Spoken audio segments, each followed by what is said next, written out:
दही दूध लोणी घागर भरुनी नेऊ कशी बाजारी. दही दूध लोणी घागर भरुनी नेऊ कशी बाजारी. बावरले मी सावरले ग जाऊ कशी चोरून पायी.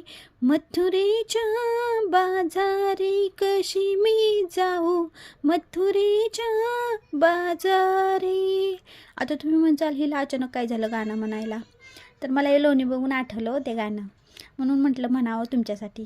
तर मी ना तुम्हाला आहे ना 10 मिनटात ना लोणी लगेच कसं निघतं ही ट्रिक सांगणार आहे. खूप सोपी आहे. मला ही आधी आहे ना ती माहिती व्हायची आधी इतका कंटाळा यायचं ना लोणी काढायचं, असं वाटायचं अरे बापरे कधी व्हायचं निघून. मी तासभर जर फिरवत राहिले ना तरी ते लोणी निघत नव्हतं. आता बघा ना मी फक्त 10च मिनिट फिरवले तर किती छान लोणी निघले. तुम्हाला पण सांगते काय करायचं. आपण ना साई टाकलेली असते ना ते फ्रीजमधून आहे ना 4 तास आहे ना सकाळीच काढून ठेवायचं बाहेर. आता मी सकाळी 8 वाजता काढलं होतं आणि दुपारी